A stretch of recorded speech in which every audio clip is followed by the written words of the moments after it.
Good afternoon, everybody, and welcome to this meeting of the Climate Change and Nature Recovery Service Transformation Committee. Good to be back after being off last time. So first of all, we've got apologies for absence. Thank you, Chair. Apologies from Councillors Andrea Lewis, David Hopkins, David Phillips, and also from Deb Hill. Lovely, thank you. And are there any disclosures of personal or prejudicial interest looking at the agenda today? No, I'm not seeing any. Okay, so the next thing then is to approve. Oh, sorry, Councillor Rice. Thank you, Chair. I just wanted to declare a personal interest as an employee of the Pembrokeshire Air Trust. Okay, thank you. That's been noted. Right, I think I'm now actually not seeing any others. So I'll move us on then to approving the minutes of the last meeting. Obviously, I wasn't there, so I've got a comment from Councillor Baker. You move in, yeah? Okay. So I've got a move in from Councillor Baker. Any Sarah seconding? Councillor Keaton? Yeah. There we are. All happy that those are a true record? I'm going to take silence as a yes. Lovely. Right then, so moving on to the substantive items for our meeting today. So we're looking at the net zero 2050 ambition, and then we're going to look at the Swansea local area energy plan as perhaps what we might consider one example of that. So I'm going to hand over to Rachel, who's going to give us a bit of an intro, and then hand over to colleagues to take us through this. Thank you, Chair. Good afternoon, everybody. As you know, this committee supports the climate change and nature recovery wellbeing objective as part of our corporate plan. And that wellbeing objective has three key streams to it. So it has net zero 2030 target in relation to Swansea Council's net zero emissions. And we're due to take a report to Cabinet on that in the new year. Then we have nature recovery stream, which the nature conservation team lead on. So that's things like the local area nature recovery action plan, biodiversity, green infrastructure, etc. And then the third strand is our commitment to lead by example and to try and enable the delivery of net zero Swansea by 2050. And this is in line with the Wales ambition of being net zero Wales by 2050. So it's a very broad agenda. And Welsh Government are using local authorities to try and funnel some of that ambition, of which the LEAP, which Andy will talk about towards the end of the session, is an example of that. But from our perspective as a council, Jane Richmond, my colleague, it was one of the project managers in our place team, is leading on the net zero 2050 agenda, and she will now go through some of the activity that we've been doing with businesses, with climate signatories, with communities, and with our environmental partners to demonstrate our effort on trying to lead by example and encourage people to work towards net zero 2050 in Swansea. Thank you, Jane. Thank you, Chair. Okay, so in my report there is, which is for information only and updates on the net zero 2050, you'll find the report itself and then two appendices. The one-page delivery plan summary based on the activities across the council for net zero, and the categories are based on those within the Welsh Government Carbon Budget 2 framework, and the communications plan for 2050, which is for the period 2023 to 2027. And then also there will be the local area energy plan update from my colleague Andy a bit later. So if I just take you through sort of the highlights of the report. So Net Zero Wales, which was produced in 2021, was a plan which was the national journey to net zero and focuses on the carbon budgets and reporting for the target for the public sector organisations in Wales to be net zero by 2030. This is monitored through the current carbon budget too, and also it sets out the foundations to make Wales as a wider community net zero by 2050. The Accompanying this, Welsh Government have also produced an engagement plan in 2022 that highlights the need for everyone in Wales to do their bit to drive emissions down, with more than half of the recommendations being partly or fully driven by societal or behavioural changes. In the new corporate plan for 2023 to 2028, Swansea Council reaffirmed its commitment to tackle climate change and enhance nature through its wellbeing objective, delivering on nature recovery and climate change. The documents here report upon the progress for net zero, the ambition for Swansea as a county to be net zero by 2050, and upon planned delivery mechanisms by which the majority of the work and engagement will take place between now and 2027. It recognises the need for a carbon literate and engaged workforce to be able to deliver the 2030 and 2050 targets, and sets out the partnerships and projects that are anticipated to be the main vehicles by which 2050 agenda across Swansea will be delivered.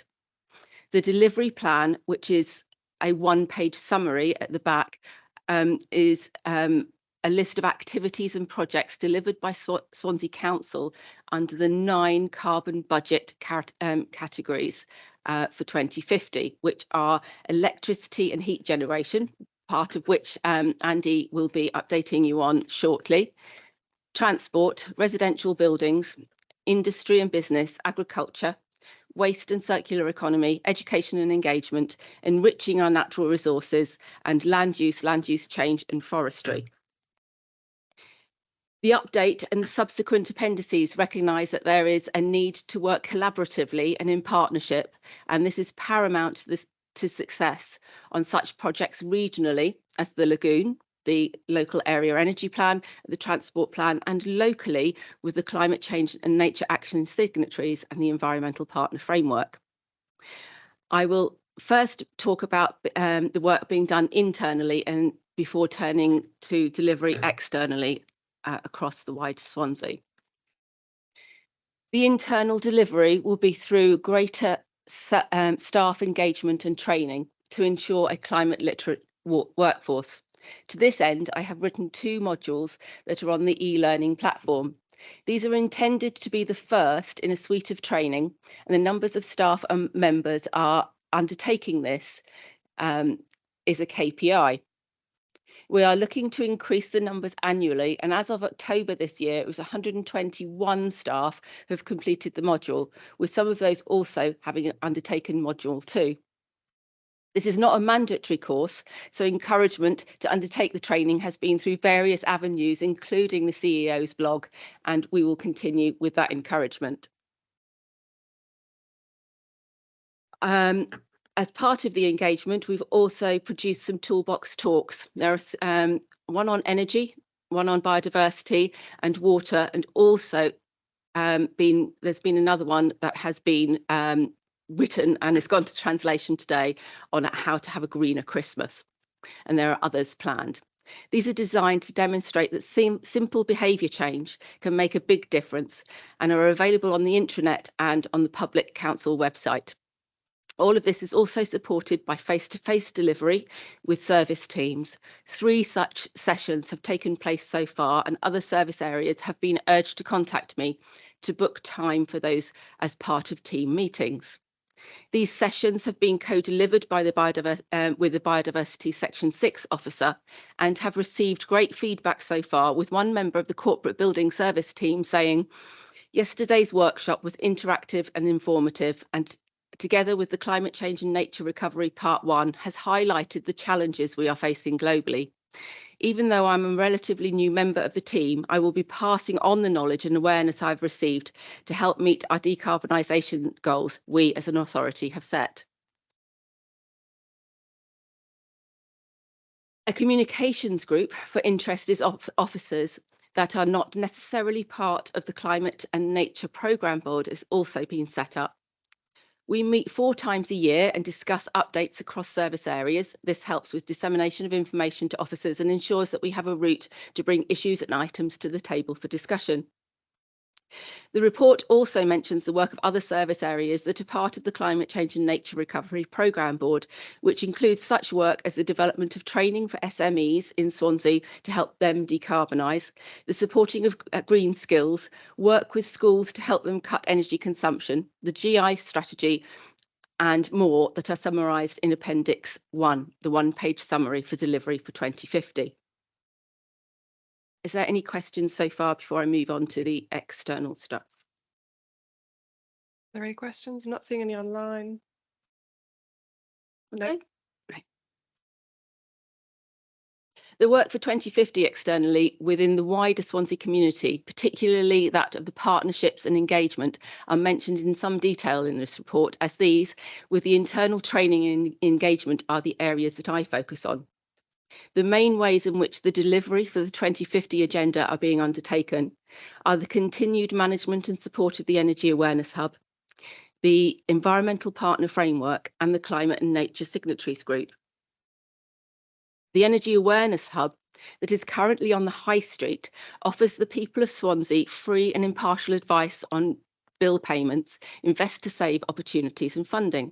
It also acts as a signposting service for vulnerable people in Swansea, signposting to food banks and other services they may require. This has recently reopened after a successful Shared Prosperity Fund bid. It was originally funded through the Economic Recovery Fund and run as a pilot from January 2021, but it was soon realised that this was a vital service in Swansea, and more Economic Recovery Fund money was awarded until May this year. After a few months' gap, it has reopened in time for this winter and is already reporting an increase in inquiries from the previous year. This is now jointly managed by myself and the Tackling Poverty team, as the climate agenda is addressed through the Invest to Save and behaviour change advice, and the cost of living crisis is addressed in part through the bill payment and signposting services. It is run for us by the Environment Centre, who have employed an officer especially for this post, and has also helped to retain the Environment Centre manager post and another officer role. This will now run until March 2025 under current funding, and more will be sought in due course. The first month's reporting after reopening estimates from engagements with Swansea residents that an approximate saving of £11,000 and 22 tonnes of CO2 equivalent have been recorded. The Environmental Partner Framework was set up in March 2022 to enable the council to target delivery of initiatives across the county with limited resource. The framework enables us to have partners cost effectively deliver projects we have identified that contribute positively to the climate and nature agendas. We are in the second year of a 3-year framework and have delivered over 10 projects with 3 partners that we have on board. Those 3 partners are the Environment Centre, with their expertise and engagement at a local level, a Vatlan consortium with regional and Wales-wide expertise, particularly with businesses and renewable energy, and SEA Partners, an international consultancy that work on big projects such as those with the National Grid. We've had projects such as local community mapping done to determine attitudes of community groups in Swansea to climate change. We have commissioned projects that look at food networks, supply chains and agriculture, and SEA were commissioned to look at how we could decarbonise some of the school buildings, those associated with our leisure facilities, and that was funded through Welsh Government. The Climate Change and Nature Action Signatories Group will be the main vehicle for the larger and more strategic planning and delivery over the coming years.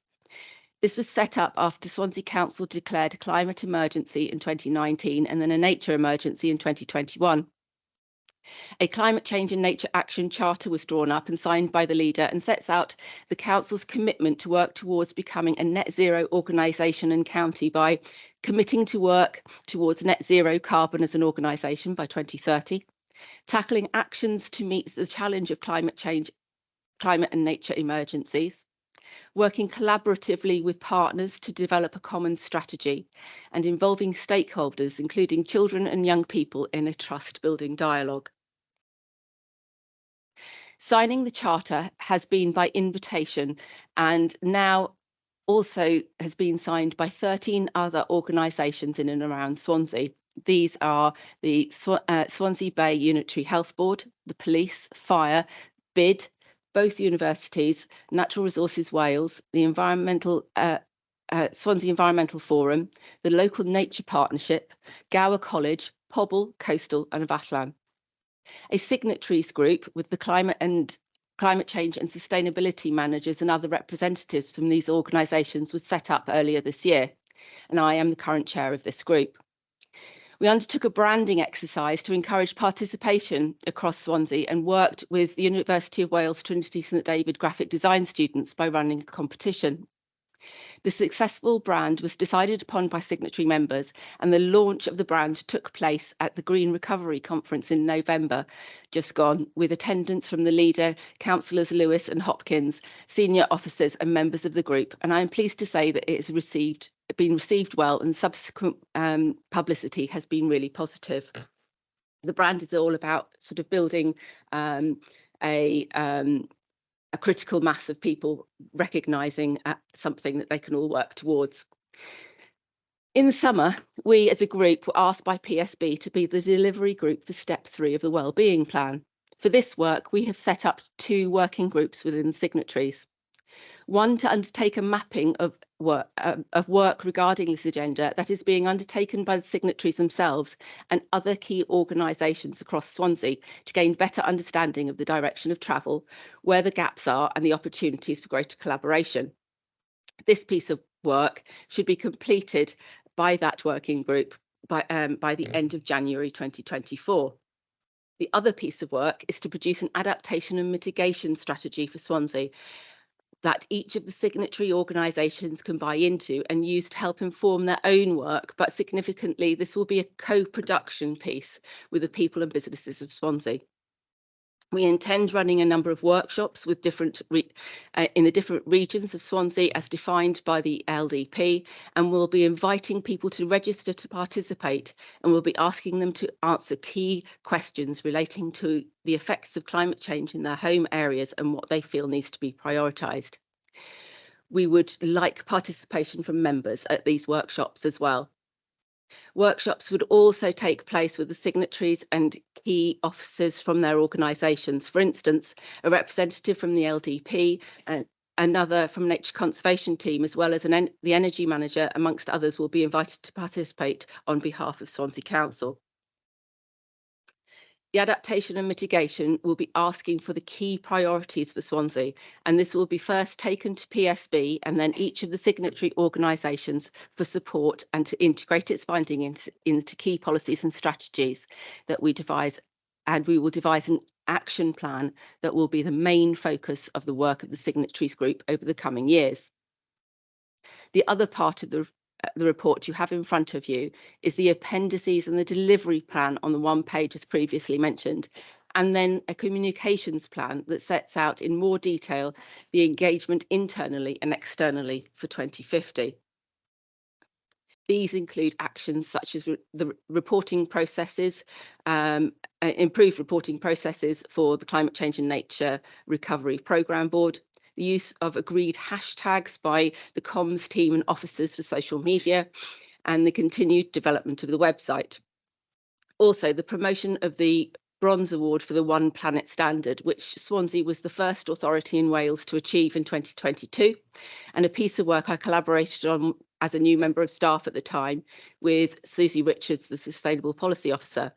This piece of work enabled me in my role to determine the strong points and areas that require further work within the council itself and wider Swansea. And 3 of the resulting actions from that have been to set up the communications group, write the training, and to set up the signatories group. I thank you for your time and ask if there's any questions. Thank you so much. That was very comprehensive. So I can see Councillor Rice is indicating, and I've got a couple of questions as well, and Councillor Keaton. Okay, so Councillor Rice and then Councillor Keaton. Okay, thank you, Chair. Thanks, Jane, for that report. It's really useful to know the update of what's happening across the authority and outside. There's just a couple of points I wanted to raise. I know that you've come up with a very interesting project, which not only helps with waste, but also helps with food poverty and with helping meet some of our targets. The idea of the end of terms, people being able to distribute food back into food banks rather than putting them into waste and causing other issues that they were doing. I think that's great that you're looking at that idea. One of the things I think that we've got maybe still some work to do going forward is about the principles internally of Invest to Save and being able to structure our budgets going forward, that we do put more on energy efficiency and ways in which we can look to do that. And I think that's something that we need to look at. And also, while we're going, and it was good that you mentioned it, we're going through the local development plan process. It would be good to look in that plan and any supplementary planning guidance that we could drive, which will help our partners and other people achieve or look towards net zero as a wider community. Because there are certainly things that we could also do for nature recovery, which would be good there. And it would be good to see a strategy where we could use Section 106 monies to help with some of those targets and their overall ambitions as well. I think that's something that needs to be looked at. I met a very interesting person the other day who I think might be of interest to the wider committee today and to yourself, Jane, and that's a student from university who is doing a PhD on perceptions of climate change and how people have observed climate change and looking at adaptation. And we had some very interesting conversations about how things have changed, like leaves this year and various other things like that, and how things may have been affected. But it was quite interesting that we both settled on the same issue, is that in the past, it's the story around climate change that doesn't seem to be quite hitting home. If you talk to somebody and say, oh, it's an absolute disaster if we go up by 1.5 degrees, to an average person sat at home, that doesn't mean anything, potentially. It's the actual physical impact on people's lives or the things that result from it. And I think in some ways, the story that we've been telling, and it goes into the branding, so as a like world, is all being too scientific. It needs to be more person-based and impact-based, so that people can understand it. Because to me, I was thinking, well, what's 1.5 degrees mean to me? It's not that much hotter, it's not that much, different. But I think we need to sort of like look at that story, and it's good that you're doing work with your colleagues on the branding and getting that message across, because I think impactful stuff is what really makes people change the way that they behave and other people would be. Thank you. Before you come back, Jane, can I just, because that feeds into a couple of the things I was going to ask about as well. So the first thing was just to flag really that e-learning that Jane mentioned. I will be circulating instructions on how to complete that to all committee members, because we can add our numbers to the ranks of people that have done that. And also I think if the toolbox talks are available publicly online, then that's, I'll add that to my email and encourage members to be sharing those with their communities as well. Because I think, Councillor Rice is right that it's all of that feeds into a wider public understanding, doesn't it, of why we're doing what we're doing. I would say I myself and Councillor Lawson have been fortunate enough to complete the carbon literacy training in our roles, and that is very impactful. And I'm really pleased that the Environment Centre are running a project where a small number of community projects across Swansea are getting access to that carbon literacy training for free, and that has certainly helped me advocate on this agenda with some of the right language. The question I was going to ask was around, so I'm completely clear on the distinction between Swansea 2030 is the stuff that we operationally deliver, and then Swansea Council 2030, and then Swansea 2050 is that wider intersector stuff. Where does the stuff that Swansea Council has levers on but not necessarily delivery of come in? So I'm thinking of procurement, planning and licensing, so the LDP sort of fits into that. Is that part of our 2030 ambition, or are they levers to help us achieve 2050? Can you hear me? Yeah. just to answer that, waste and supply chain are part of the organisational parameters for 2030, but we are only measuring scope 1 and 2 as part of Swansea Council's commitment. So that's buildings and energy, fleet and grey fleet, etc. But we are showing the figures for waste and supply chain in our report that will be going to Cabinet. Those trajectories are further out and are officially scope 3 emissions, which are on the 2050 agenda. But things like waste breaks down into municipal waste, which is household waste, and then organisational waste. And there's new legislation now coming in the spring to put more onus on organisations to improve their management of their own internal waste. So things like that will affect us. And we are trying to lead from this end. Again, leading by example is the way we're trying to approach these such massive subject areas. If I can just come back to Stuart as well on the simplicity of trying to understand and get sort of more basic messages out there. I don't know if anybody's noticed, but Welsh Government themselves have launched Climate Action Wales, and if you look at that website, they've started recently doing some branding and some radio advertising, and they've gone back to basics on, you know, walking instead of using your car, recycling more at home, and just very back to basic things that general public will understand. So we can send you the links to those things, because they are recognising that, you know, while the complexity is sitting with the local authorities, we just need to try and get some simple messages out there to make behaviour changes in tiny steps, really. Thank you.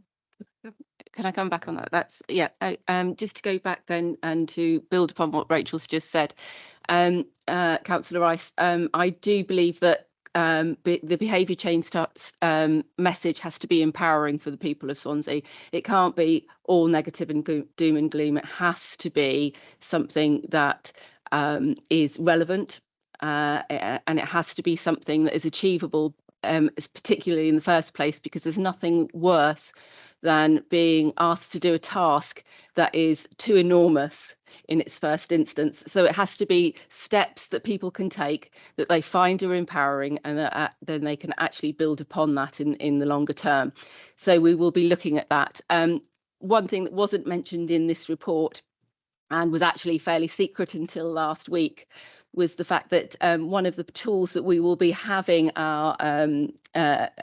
at our disposal to help us with the adaptation and mitigation strategy is I've been working with Welsh Government and KPMG, and we were doing a digital twin for Swansea, where we were looking at modelling Swansea. So we did a model of Swansea City Centre, SA1 at the moment, and it was taken to COP last week and was presented at COP with as a model that we can use to determine the effects of climate change on different things. So we can look at all our population dynamics, we can look at where people work, how people travel in, we can look at all sorts of different things and then model it accordingly. That piece of work as is, which only took 8.5 weeks of manic sort of preparation for COP20, this last COP, we have the expertise of KPMG and working in partnership with the Welsh Government for the next year to help us model the rest of Swansea. The adaptation and mitigation strategy itself will also be looking at, you talked about 1.5 degrees.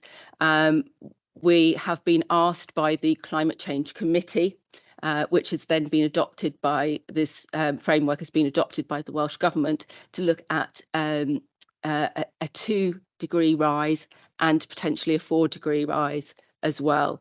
So there's lots of things to think about there, but in our messaging and our co-production with the people of Swansea, it's about empowering them to become resilient, as well as us looking at how we deliver our services in the future. Thank you, Jane. I think I'm probably not the only person who's got a slightly terrified face that we're modelling for a 4-degree rise. Councillor Keaton. Hi, Jane. Thank you, Chair. I was just listening. It's fascinating. Thank you for what you said and all that. But I was listening to what you were saying, and a lot of stuff seems to be dovetailing with the big leap from the Environment Centre. And I was just wondering how closely you were working with them.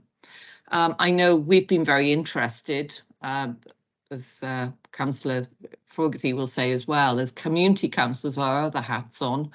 We've been involved in the big leap as our MCC, our Mumbles Community Council, have become involved with the project.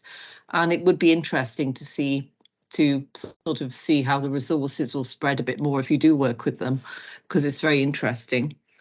And yes, as far I agree with Councillor Rice, actually, although you don't want to have all doom and gloom, I think just going 1 point something % of climate change doesn't really make people aware of what that means. I think if we start saying, well, there'll be food shortages, or there will be difference in what we can and can't eat, and things like that, I think people do need to be made aware that there are serious issues. It's not just about having a warmer summer or something like that, because I think some people have a very simplistic idea of what a few degrees more temperature will make.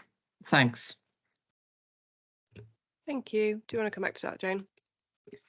Thank you very much. Yes, I agree that, you know, the idea of ensuring that we take climate change out of the abstract, basically, is what we need to do.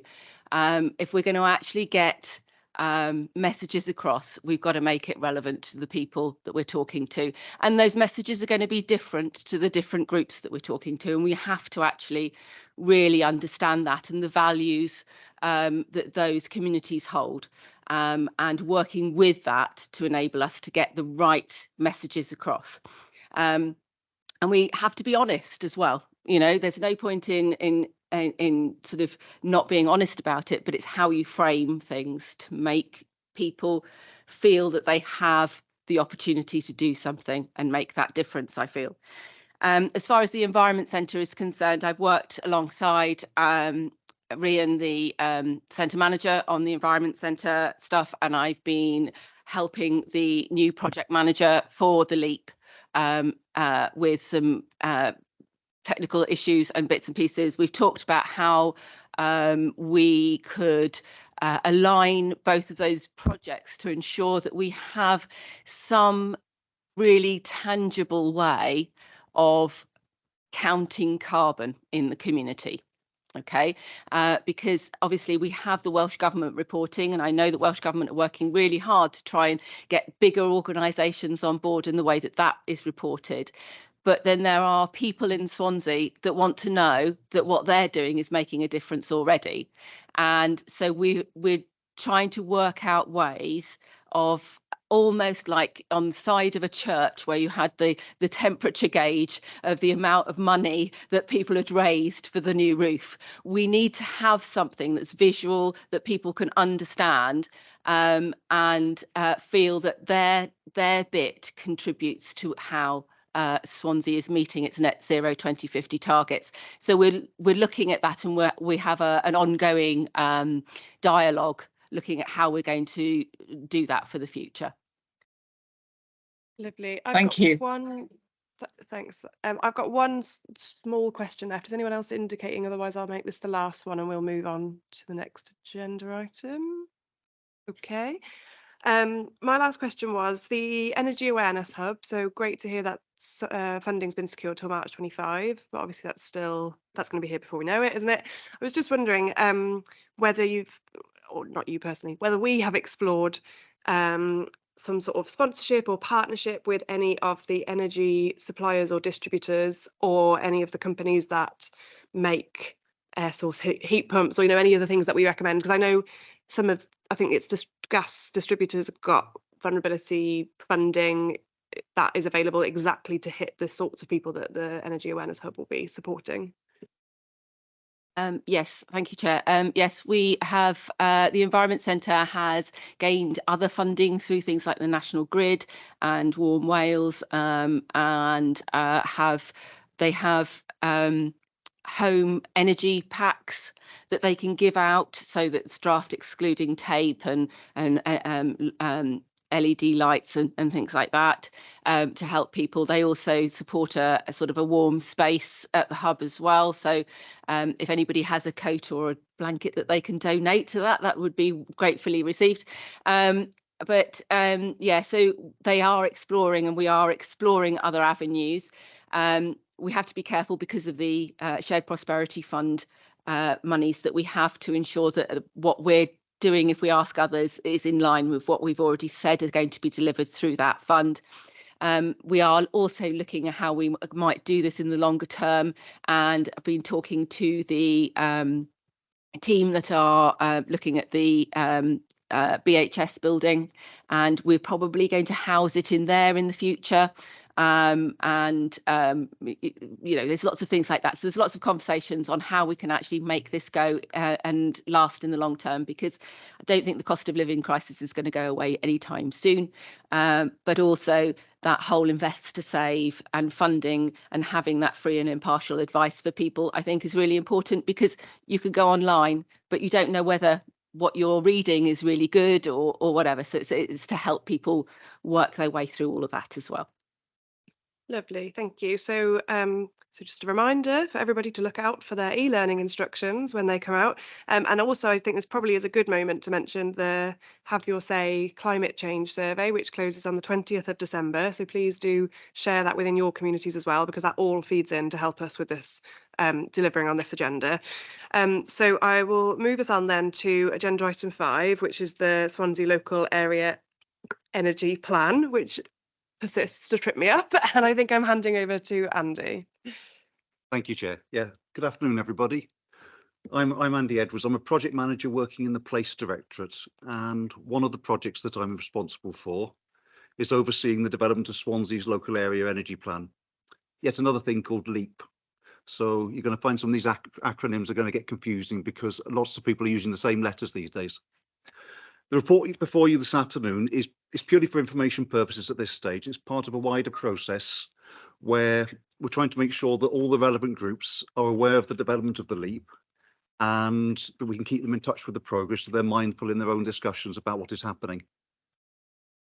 Local area energy planning is a strategic process that aims to identify how energy systems can be decarbonised within a defined geographic area, in this case Swansea, the city and the county.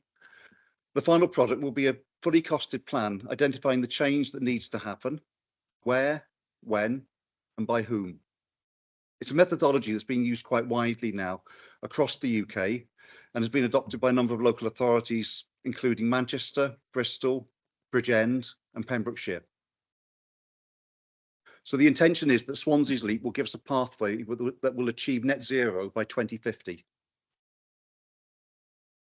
Welsh Government has adopted this process for the whole of Wales and has appointed consultants to work with local authorities and regions to develop their local plans. These plans then feed into the regional energy strategies, and those regional energy strategies, they feed into the national energy strategy. So the idea is to have a joined up approach to for the whole of Wales. Swansea is part of the South West Wales region, alongside Neath Talbot, Carmarthenshire and Pembrokeshire. And City Science have been appointed as the consultants to work with us. My colleague Anna Lawson has joined us remotely for this meeting today and will help me in terms of answering any questions you have at the end. The council is the lead local organisation, but the plan is not a council plan. It's a plan for the whole of the city and county area. And therefore, City Science have been engaging with a range of stakeholders, from the wider public sector, the private sector and the third sector, as well as working with community groups as well. They particularly sought to engage those involved with transport, housing, industry, energy supply and generation, and we will be working also with people who have experienced poverty as well, because it's not just about what we do and how we use it, it's about the affordability for individuals as well. At present, we're in the process of refining the actions of the plan. with a view of the first draft being produced early in the new year. However, we've had to go through a number of stages to get there. After the initial project preparation, the process began with the development of a stakeholder map, identifying who should be involved, how, when they should be engaged. Working with the stakeholders, baseline data has been collected in order to better understand the local energy system, its demands, limitations and potential. And as a Swansea area, we've been grateful for the expertise that City Science have brought into this area. From this, City Science developed a range of future scenarios that could be explored relating to how different decisions and developments might impact on the energy system. And this allowed a number of data models to be produced. These scenarios were used to identify particular pathways that might need to be taken as part of the journey towards net zero. Within those pathways, stakeholders worked on identifying and prioritising the actions, both short and long term, that were needed to achieve our goal of net zero. Those actions fit broadly under 5 headings: transport, retrofit and heat, industry, generation and networks, and enabling factors, which covers all the cross-cutting issues that we need to think about how we can actually get to that path. Currently, we're in the process of developing a greater level of detail to 15 of these actions in order to produce a first draft of the plan. So that's looking more closely about who is responsible for those actions, the business case for actually delivering them, the likely costs. It's just building a much fuller picture. Once we've got the first draft, the plan will then be reviewed by stakeholders to see if there are any amendments that need to be made, with the idea that the final version of the plan will be presented to Cabinet in early May. It's got to be acknowledged that reaching net zero by 2050 is not going to be an easy task. There are a large number of variables that are outside of our control that can make things easier or throw our plans widely off course. These include national UK policy decisions, the gaps between predicted costs and the level of funding available, the lack of robust data to inform decision making and planning. And as been touched on by Jane already, the level of positive public engagement, particularly in the face of financial worries and political debates. It looks very daunting in terms of how we get to 2050. And the reality is, if we were going to do it, we'd be better off starting decades ago. But we are where we are now. And the best we can do is start here and work with what we have and what we know. Thank you very much, Andy, and welcome to Anna. I don't know if there's anything you want to add, Anna, or if you're here for where there's questions. I think that was really well explained by Andy, but yeah, very open to questions. I've been part of the technical team and the action planning team throughout this process for all 3 local authorities. So open to, yeah, questions in any part of the realm. Thank you for joining us. Okay, so Councillor Rice, I can see you're indicating. Thank you, Chair. That's great. I just had a few questions and maybe a few suggestions. In terms of energy production, I know that we've got quite big plans with things like the lagoon and also with the hydrogen centre, which is based on Fabian Way. I mean, I'm not going to comment on the realism of the lagoon. I'd love to see it happen, but hopefully we can find a way that could work. In terms of any energy that's being stored or provided, I know we were looking at the hydrogen cells and the options that are available through there. One thing I've seen which looks very interesting is the idea of power storage in sand batteries, and it's been used in Finland and a few other places, and it's worth having a look at. I don't know exactly where we got with the local heat systems that we were looking at maybe 10, 15 years ago, where we were looking at large public sector organisations sharing heat together. I think the prison, the civic centre, the hospitals were looking to try and do that in some format through some sort of system. I know that in some of the smaller, more rural areas that you got out in Gower and maybe in the Maur area, there's been some quite successful projects around the country with local heat systems. I know that one's been up and running for a while now in, I think it's called Swaffham Prior or Swaffham Paulbeck, which is in sort of the Cambridgeshire-Suffolk borders, which might be worth having a look at. I just think it would be interesting to see what plans we have for solar, because I know that the Tir John site and some of the proposals which are around the rest of Kilvey Hill are to do with further solar. I don't know how you feel or what that's going to be in the scheme. There's a very large site being considered in Winarlife and sort of Gowerton area as a production site. I just think it's just trying to manage that against biodiversity and nature recovery to make sure that we're not maybe dominating green spaces with energy production. So we have to think of the balance there. In terms of transport as well, it's what plans can we put in this plan for improving public transport? I know everybody probably around the table or online today would want to see better bus services. And we need to see a way in which we could probably, as a wider plan, work with the Welsh Government to free up the ability to put on better bus services in the local area. And yeah, so those are the kinds of considerations I've got. And the key final one, and a lot of people forget about it, and you have mentioned it, which is good, it's energy efficiency. What can we do to roll out the installation of our own properties? We're doing well, I think, in the Blunny-Mice Penderry area, but what other plans have we got across the city that we can do that? And how can we make cost-effective, energy-efficient homes? Because I remember that the last two, and it's good to see new homes being built, the last two bungalows cost about £700,000 for 2 homes, which seems not very cost-effective, but very energy efficient. So yeah, those are the points I think it's worth considering in the plan.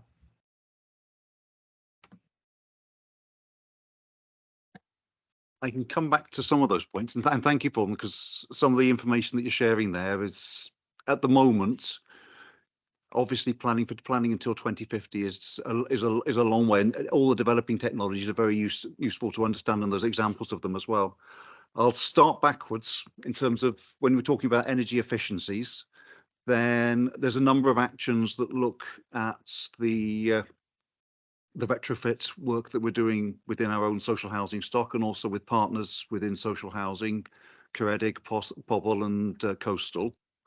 Both looking at bulk purchasing, supply chain, looking at how we can achieve potentially economies of scale through regional and possibly even working with Welsh Government to get a national procurement framework to do these things. Because what we do know is that the level of cost far outweighs the money that we actually have available to do some of this work. So we've got to look at, this is part of the action plan, is looking at how we achieve that. Regarding transport, then stakeholders in the work looking at the transport networks have included Transport for Wales and First Cymru, and obviously Transport for Wales have been sharing their plans around the South West Wales Metro scheme. Regarding the energy generation in terms of renewables, then that links into the development, the latest iteration of the LDP, and that's, but again, that's certainly going to be contained within the actions, and these are part of these decision points that happen for us as well in terms of as we move forward, planning decisions, areas that can be used for renewables, and certainly particularly on land renewables. Those decision points will come in advance of where we are now. So we have, there's an element of wait and see, but the pathways plan to take into account those variables at the time. Anna, is there anything you want to add on that? Yes, I can add to that. Thank you, Andy. So I guess to sort of, supplement what Andy's already said through that, it's probably important to mention that through the local area energy planning process, we've done modelling of certain scenarios. So within that, we would look at things like for retrofit, what is the trade-off between doing sort of shallow retrofit throughout all buildings and doing a deeper retrofit? And obviously, as you point out there, it's incredibly expensive. So we've looked at things like, how do you trade off having a more energy efficient home with deep retrofit, but a massive capital cost? And does that pay back for the technologies that you implement for heating?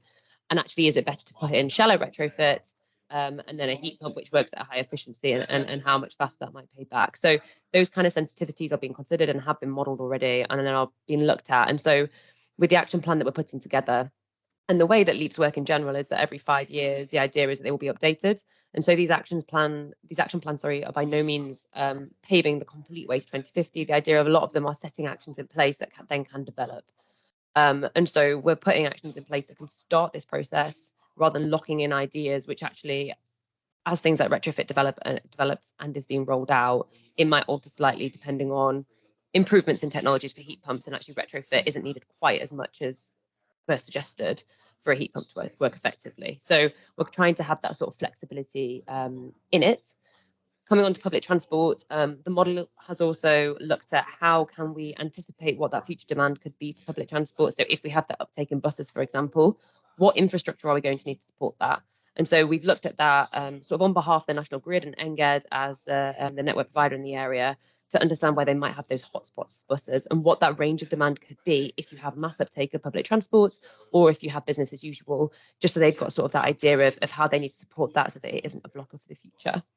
Coming to the solar side, what we've done through the modelling is looked at where solar could happen and then added a layer of uncertainty around that. So we're not being too ambitious with it, we're being fairly conservative with it, but also not saying specifically certain areas will have certain projects, leaving that open as to areas that could have projects, so that then again, as the action plan goes through, you've got that flexibility to look at the wider factors such as biodiversity and make sure that, you know, it's going in for all the right reasons and it's the right area, and we're not causing political issues by suggesting certain areas without having that further consideration. And then finally, just to add around the lagoon, so incredibly interesting project, as you say, there's some uncertainty sat around that depending on how you look at it. We've modelled that in, but we have actually left that as sort of an isolated entity because it will function as an isolated entity in terms of generation and demand. You know, most of its demand will just be covered by its generation. But there is that aspect of the heat network which could influence Swansea Centre. So we've kind of tried to take all these uncertainties in with the modelling to just sort of incorporate them in and allow for them, and then build the actions to be flexible enough so that they can be reactive to it. So hopefully that helps. Okay, thank you. You've managed to cover, it seems, all of Councillor Rice's questions and ideas, which is impressive. Does anybody else wish to ask? Yeah, Councillor Baker. Hi. Up at Pobble with us, we got the Penderry project running, which you're all involved in with Pobble. What didn't go down very well was when they went energy feeding back into the grid with the solar panels. The tenants didn't want to know, still don't want to know, because of the surcharge for the equipment. They're getting charged for that, though they're feeding back into the grid and having cheap electric. There is a charge for that. Most of the tenants are on part-time work up on our estate. Most people in Swansea now are, and they're finding it hard to keep up with your electric. Plus, now they've got this extra bit of charge per household, and it varies per household, which is putting difficult on full-time working people, as well as part-time working people, as well as working people, well, people on benefits. We've asked around, the tenants are not happy with these solar panels on their roof. They don't mind feeding back to the grid, but they don't like the idea of that extra charge. Because if you was a homeowner and you went out, bought all the equipment, you're only feeding back to the grid, you're not paying for hire of the equipment. It's like a surcharge in there for the equipment. Most of them have refused to pay it and haven't paid it. So we're wondering what's the next thing they're going to do. Are they going to take these panels off these roofs? And the tenant will have to take the equipment out they fitted. This is a worry around the estates. It's not only Blaenau Maes, it's around Swansea, all the council estates. Are the council going to do the same as Pobble? Are they going to do this charge? I can't answer that. And then this energy efficient thing, we want to see people having cheap electric, getting greener. It's not going to work unless people are explained properly about it. Okay, thanks. I think Mark can come back to you on that one. Thank you. Yeah, thank you, Chair, and thank you, Councillor Baker, for the question. I'm not familiar with the specifics of the charge that you're referring to, so we can certainly perhaps take that one offline and get a response back from Pobble as to what exactly that relates to. It is, however, a pilot project. It's one that there's going to be lots of learning coming back from, and certainly overall, the feedback that we've had is that there is an energy saving, and that the investment is securing savings for the actual individual householder. So, whilst I'm sure there are some issues around it that I'm sure we can pick up, I think overall the benefits seem to be very positive, and we're certainly very interested in monitoring and learning from that project, and how we may be able to contribute both as a a strategic partner and one directly as a housing provider, because we've got a lot of stock in that area as well. So hopefully that's helpful. Thank you. Yeah, and it sounds like it might be helpful to take the detail of the charge offline. But yeah, there's lots of learning, isn't there? The intricacies of energy being fed back into the grid, it does throw up more questions than you think it's going to. So thanks. Just while everyone else thinks about whether they've got anything they wish to ask, and put their hand up if they do, I wanted to ask. I feel quite strongly in the climate change space about level of responsibility being appropriate and proportionate, and us putting onto residents what is appropriate for residents to take responsibility for, and what councils should take responsibility for at that level, and what ultimately the UK government should take responsibility for. And I'll comment no more on that. With the local area energy plan, I guess I'm a little bit concerned really around how much are we asking residents to be mindful and conscious of this themselves, and how much will it be something that actually we say we can drive, whether it be the council, or, as you said, it's not a council plan, it's a Swansea plan, or it will be a regional plan. But are we really pushing ourselves to almost deliver a lot of this in the background for the benefit of our residents, but recognising that it sits at that level, that tier of government, rather than us thinking too much and then putting too much emphasis on what we're asking residents to do? I think it has to be recognised that although it's a plan for the whole of Swansea, one of the roles of a local authority is that we are responsible to the citizens of Swansea, and therefore that's why we take the responsibility as the lead organisation in trying to drive this. Through our local councillors, we've got the ear of local people in terms of the impact the plans will have, but also we've got the relationships with business, with the public sector, and with the third sector as well, with the large industry. So we have those relationships and networks that are established, which give us levers that maybe other organisations won't have. So I think we have to take the burden of responsibility, and we have to use those relationships wisely to actually achieve that.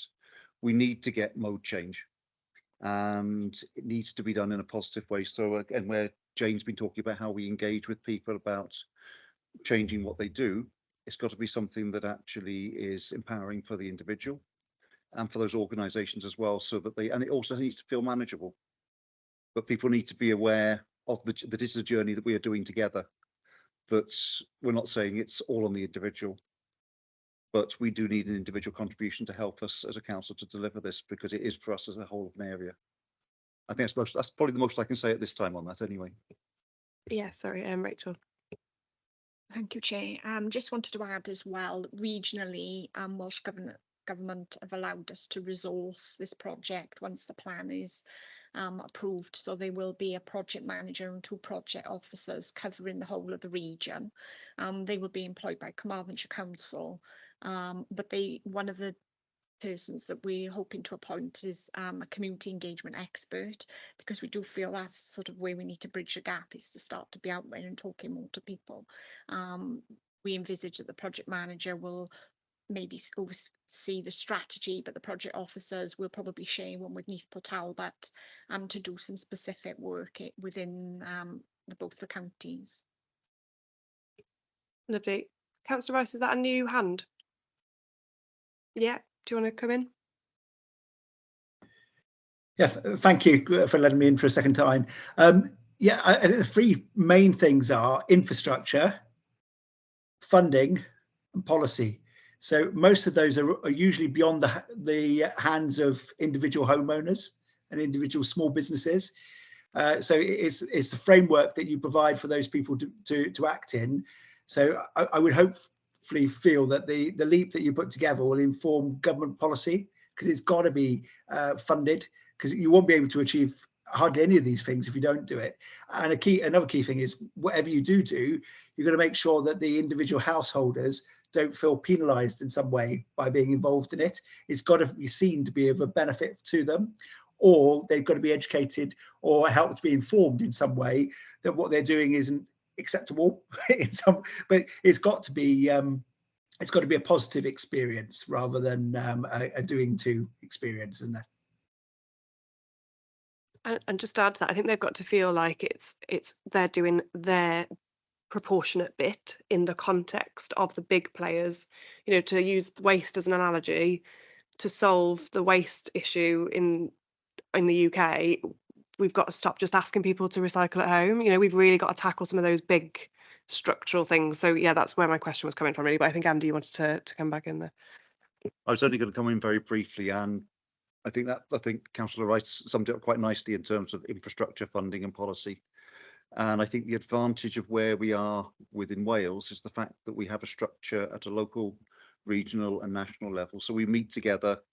There was a regional meeting this morning looking at regional energy plans. There was a national meeting last week. So there's a structure which we feed in. And City Science, and I think Anna will come in afterwards, after meets with the other consultants as well to feed in the things that are needed, you know, at a higher level than we can actually deliver, you know, in Swansea, to make sure that there is I suppose, a gathering of evidence, and we're making sure that the right people are aware of the decisions that need to be made. Anna?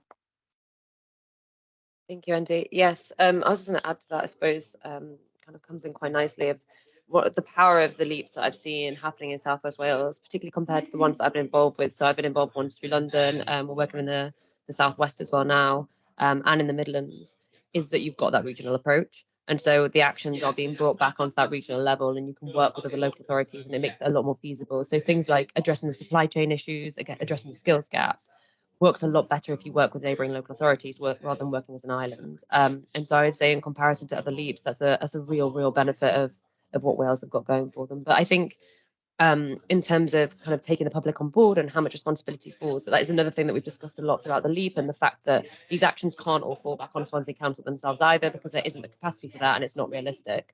And so a lot of the actions as well will be looking at how you can support and enable the private sector to come in, how you can lean on the funding and grants that are available. So, for example, the Eco4 funding that utilities are providing or being mandated to provide is a real powerful part.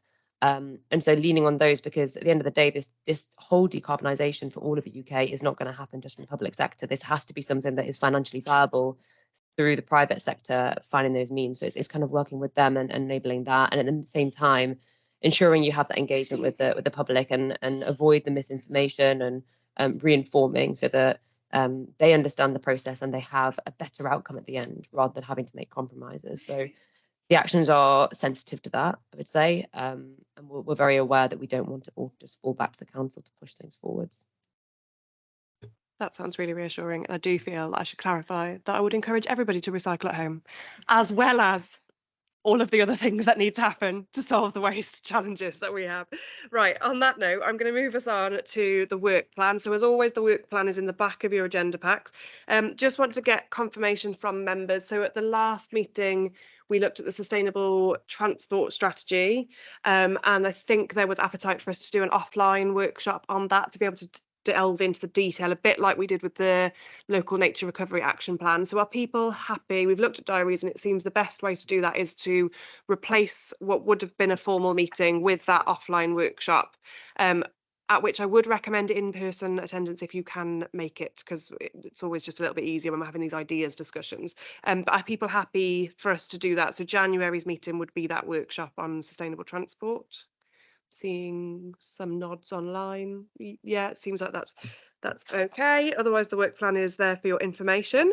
And nothing left other than for me to say Nadala Clowen and see you all in the new year. Thank you ever so much, everybody. Bye bye. Thank you. Merry Christmas. Bye. Thank you. Merry Christmas.